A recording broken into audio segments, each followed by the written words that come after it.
Hello, I'm Ileana, and I have a layout that I completed a few months ago now about this cheeky boy Lorenz, who's my older son. So this is from about 5 years ago, of when he used to make a right mess eating.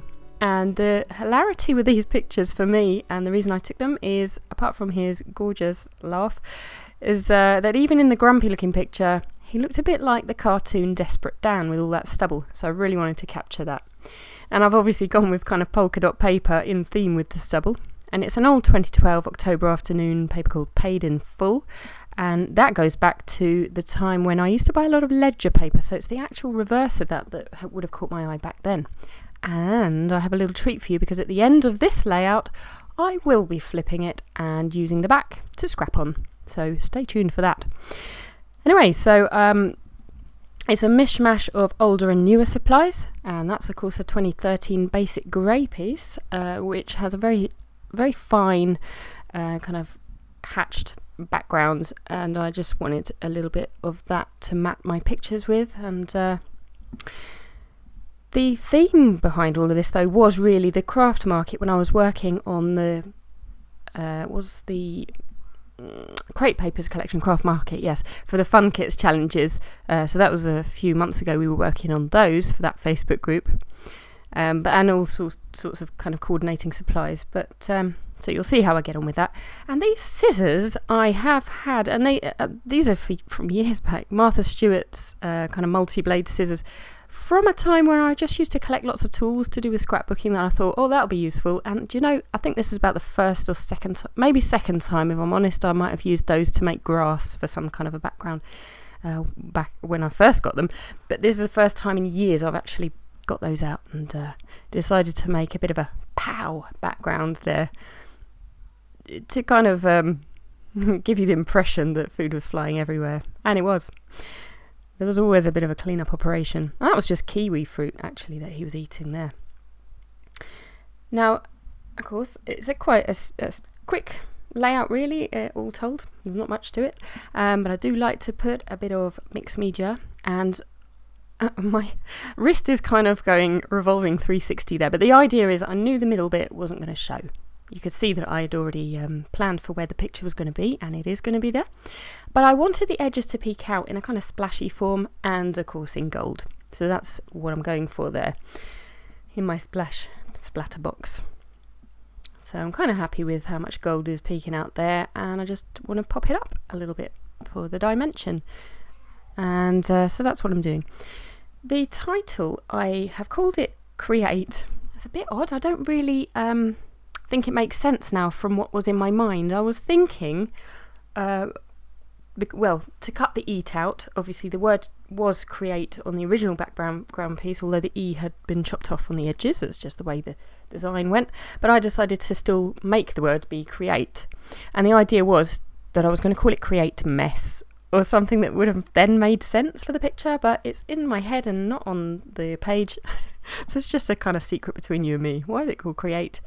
Well, anyway, so actually it's just called crEATe, and then I put a few other little pieces with word stickers, and then it says crEATe, and then it just says let sparks fly, and then it goes straight into the journaling. Does it matter? Not really. I kind of like it anyway. And that little piece from the collection that says cute kid, I didn't even have to think twice. That was just going to be my rosette for Lorenz that day, right there. And so just popping up the eat part of crEATe to make the whole title. And these stickers came in a quirky kit, and I kind of liked the teal piece that said let sparks fly, so I popped that straight down to kind of underline the title. And these are the Craft Market stickers that I'll be using the arrow from, and another arrow as well from the puffy stickers later, as you'll see. These kind of diamonds, well, they're actually squares with the half gold and half dipped in a colour. I like those, but I've actually still got those kicking around, and I've long since abandoned Craft Market. Not that I won't use those, but I've still got them because I actually found them fairly difficult to use. I'm surprised with myself.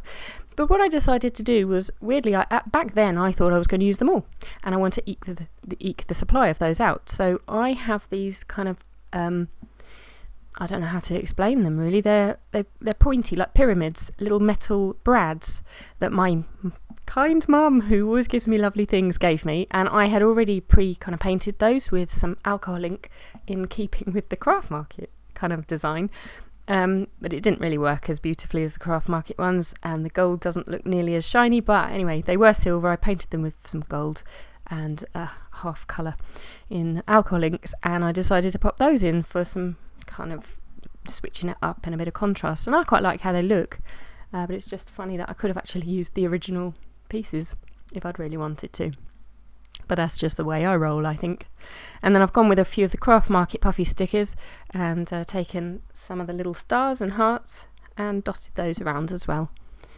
This is quite an old washi tape I have in a sort of polka dot mustard colour, and I quite liked the way that tied in with the banner pieces out of the cute kid rosette up there. So I've underlaid the pictures, and these, why did I ever have these these little alphas on sticky back? Ugh, yuck. But anyway, they spell out Lorenz's name and the October 2010, because there was a little 10 at the bottom as a kind of branding thing, so I've used the numbers from that to create the date just there. And then on this washi tape I'm going to be writing the journaling, which says, "You rock the desperate Dan look, but you're definitely too young for stubble. Exploring foods like kiwi equals messy." And that's it. That's all my journaling says, and it doesn't read particularly well on these strips, but neither does it need to. There's nothing profound in there really. It was all just supposed to be kind of cartoony layout. And so that's virtually it, apart from, these are the puffy stickers I've been talking about. I did for a while consider moving the arrow pointing outwards, but I've decided not to. It's just pointing towards Lorenz. And then I'm going to go with the black ink all over the place, and that will complete this one. Then I will be flipping it over. Oh, by the way, the border, in case you didn't realise, that is a craft market border that I'd snipped out from a previous layout about Dave on his 21st birthday. So that was the border that remained from that. The kind of the lines and zigzags, just in case you wondered. So flipping over the layout in just a second. This is also a continuation of Lorenz, and I had so many pictures because that was what I did back then. I just printed out masses of all virtually the same thing. I think I was just smitten by every little move, so I decided to get those pictures onto a layout as well. But before that, let's just enjoy a few stills from the crEATe layout.